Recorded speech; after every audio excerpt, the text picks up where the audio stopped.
This was inspired by somebody the other day who said, I don't remember what they said. They said something about the MVP. And so I gave it a quick look, and it's pretty eye opening. We looked at MVP has gone to a quarterback every year since 2013. Peyton Manning, Aaron Rodgers, Cam Newton, Matt Ryan, Tom Brady, Patrick Mahomes, Lamar Jackson, Aaron Rodgers, Patrick Mahomes. 1, 2, 3, 4, 5, 6, 7, 8, 9, 10 straight. Could have just done the years. 10 straight. There was a time for the kids. There was a time when running back just won the award. Nobody thought anything of it. Sean Alexander and LaDainian Tomlinson won it back-to-back years, 05, 06. But McCaffrey obviously has a great shot this year. He is the top. He has the best odds of a non-quarterback. The problem is to find a non-quarterback, you got to scroll down the list a little bit.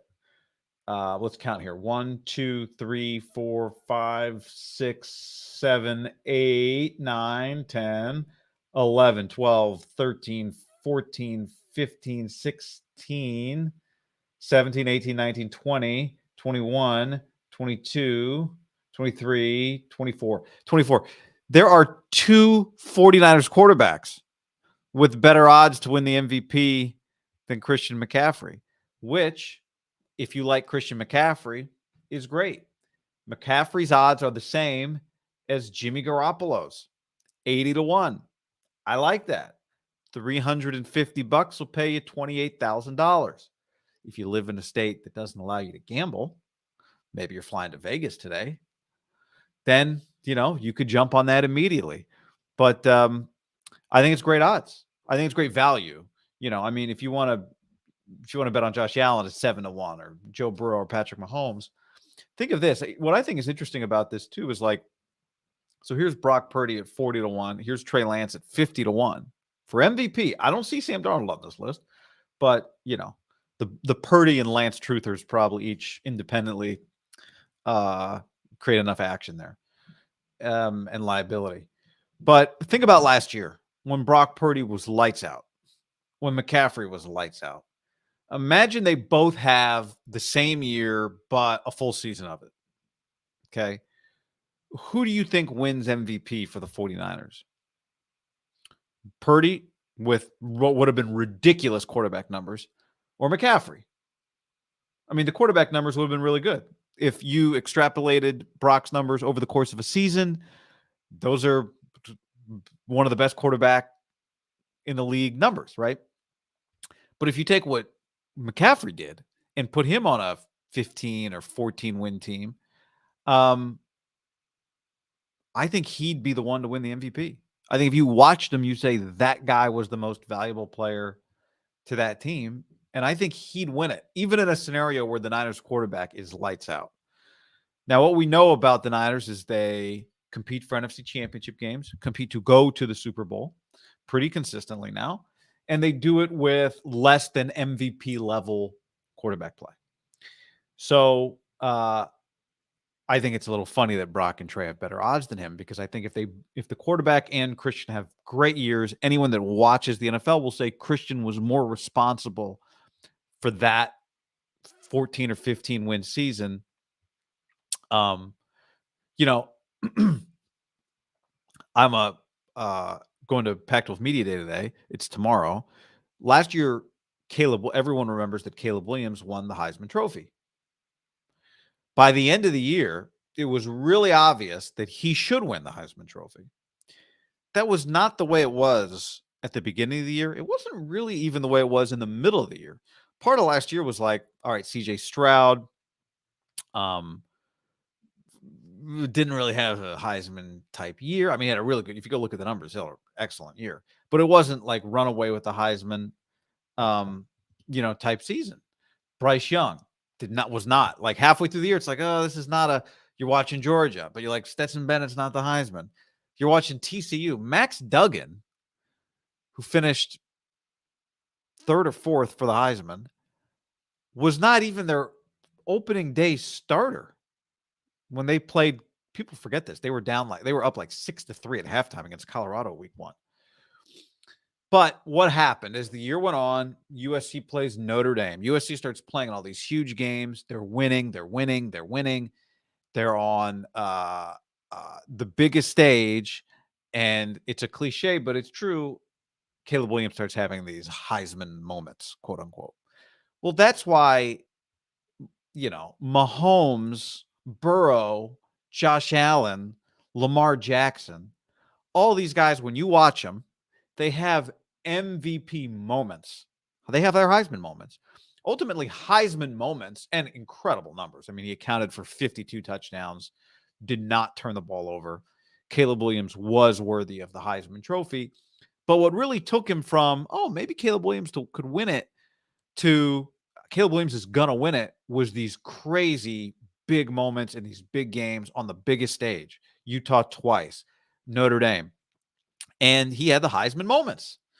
Well, if you play quarterback in the NFL, it is really crowded. All these guys that have these kind of MVP moments. Mahomes, because the numbers at the end of the year, the best quarterbacks are just these, they're all kind of there with the same numbers. But Mahomes, Rodgers, these guys just have these moments that over and over again, they play multiple national TV games a year, and they have these incredible moments. Well, I agree with this. Like, it's just physically, there is a physical force that comes with those moments that is required. And when you look at the guys that win the MVP, you have to put up ridiculous numbers if you're not going to be, that type of athlete. Peyton Manning, for the most part, Tom. But all these other guys not only are great producers, but they are also really, because of their athleticism, they can have these moments that are just outrageous where you watch them and go, nobody else could do what that person does. And Christian McCaffrey's on this list with a bunch of guys who can't do what he can do. Josh Allen, when I say just like have that moment, obviously they're not running backs, but Josh Allen and Jalen Hurts and Justin Herbert, these guys, Lamar, these guys are capable of doing what Christian does. But there's a lot of guys on this list ahead of him. Tua, no. Dak, no. Geno, Jared Goff, Russell Wilson, not anymore. Right. They just don't have that moment, multiple moments. McCaffrey had multiple MVP moments last year. So here's what we know. The Niners compete when they're healthy. McCaffrey is, a very dynamic runner and catcher. And I think he's in the perfect mold to make history and break the streak of no running back. At this point, it feels like a running back may never win the award again at this rate. I think one will. And I think that McCaffrey, whether he definitely wins it this year or not, I don't know. But I think his odds at 80-1 are pretty damn good for a guy that, if his team is good, he will be a centerpiece of it. They're going to be on national TV a lot. He's going to have those MVP type moments. He can play in any type of game, right? He can produce against a great run defense. He can produce against a great pass defense. He can just straight up produce. His coach is going to get him the ball. He's going to be put in positions to succeed. So how is that not a great bet? People need media hype to win the MVP. I doubt that any running back can generate that in this day and age. Disagree.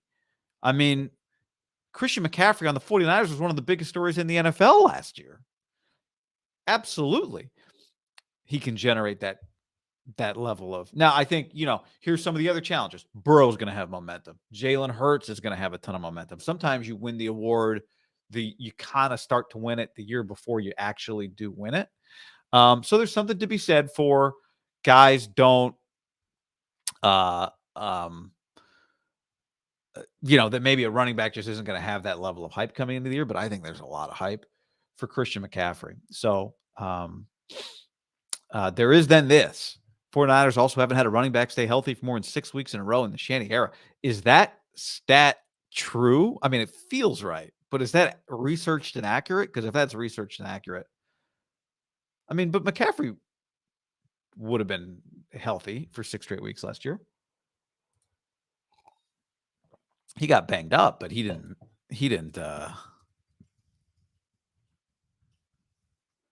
Hold on. It's just. Let's give this a little look here. Yeah, McCaffrey. That's not true. but it's a great stat. If that were a real stat, it's a believable stat. I think the media would love to push a non-quarterback. I agree with that. I think that things tend to swing back, and you're the quarterback becomes you're the running back, and back and forth and back and forth. I was just going through the list of uh, for those of you who follow college football in the Pac-12, the quarterbacks are off the chart. They're like 4 of the top 5, 3 of the top 4 Heisman candidates by odds play in that league. Bo Nix, Michael Penix, and Caleb Williams. And there's Drake May at North Carolina, and then you got Jordan Travis at Florida State, and you got Jaden Daniels at LSU. But the running backs in that league are also very excellent. One thing that's interesting, I got to do this for the NFL, but I was looking yesterday at a college stat on PFF. The percentage of throws that quarterbacks make behind the line of scrimmage. Bo Nix, who right now I've seen a lot of projections as a first-round pick and is viewed as maybe the third best. He is in the candidate pool for maybe the third best quarterback in the 2024 NFL draft. Oregon's quarterback. 25% of his throws last year were behind the line of scrimmage. 25% of his throws behind the line of scrimmage. Well, feels like a really high number. Let's look.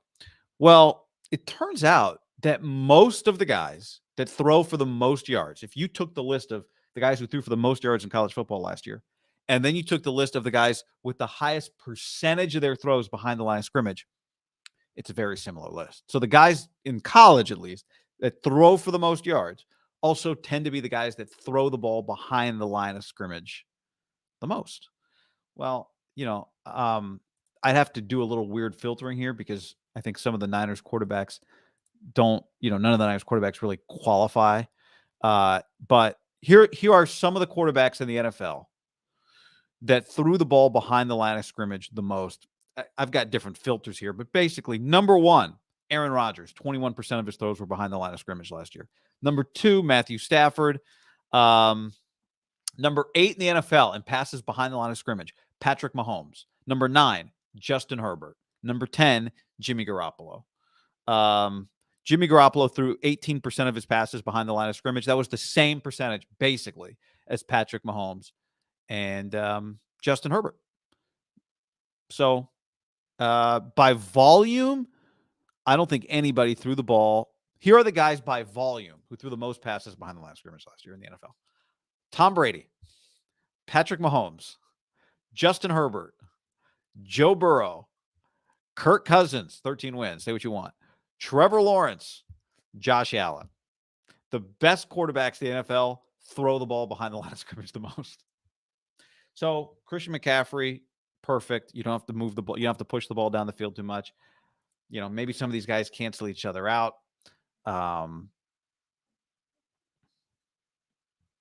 So Salvador, I didn't realize we had the best running back in the game. I don't even realize. What is that? I don't quite follow. I think that means just you're excited about him.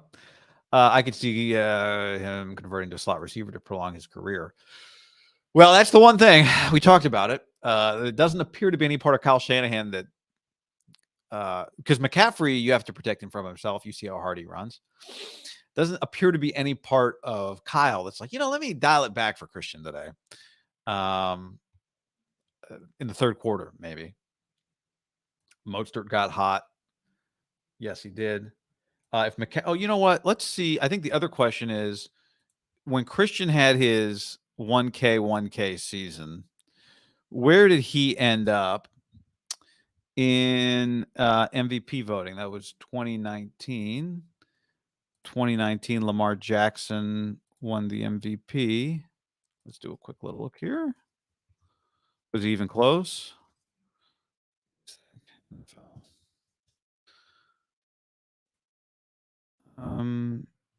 So he was third in whatever offensive player of the year. Who cares? Rookie of the year.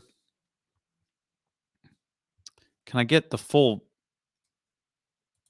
That sucks. Do they not show this? Well, Lamar was unanimous. All right. Well, forget that if somebody has that. But it's interesting. Carolina. Here's the thing. Carolina went 5-11 the year that Christian McCaffrey went 1,000 rushing yards 1,000 receiving yards. So, yeah, no chance. That's, we're talking about a different world here. So I just think he has the moments. He's a little different in the sense that he's a running back, not a quarterback. And,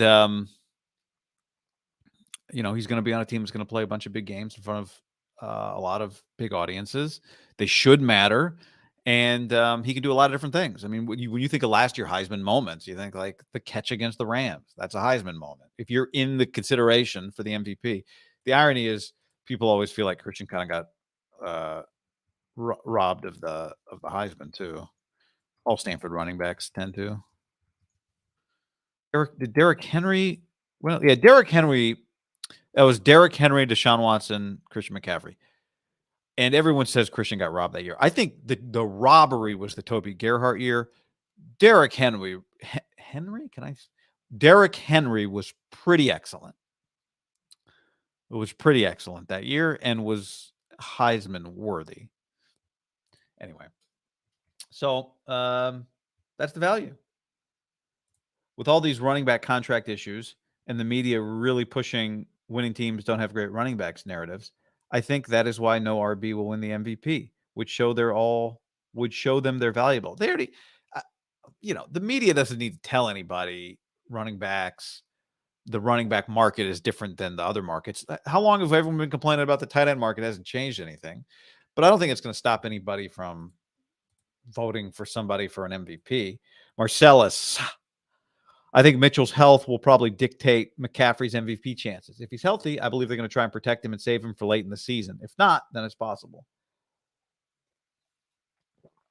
I don't think there's much evidence to this point that Shanahan's into saving something.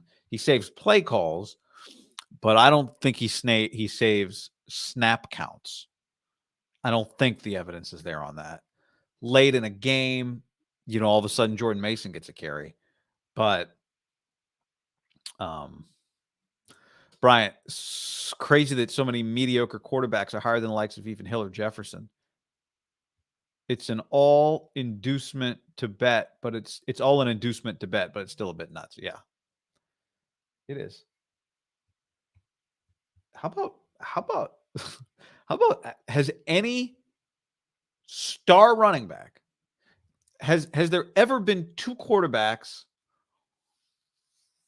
with better MVP odds from the same team before you get to a non-quarterback?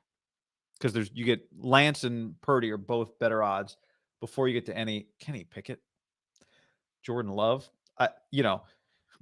First of all, I would give Jordan Love better odds than Kenny Pickett. I think Jordan Love is going to be good based on 4 throws he made last year and Matt LaFleur. I think it's going to go well for the Packers. Goff, come on. Gino, come on. Gino had half a year last year where he was the MVP. Almost. Derrick Henry broke 2,000 yards and didn't win MVP. Yeah, different type of player, different team.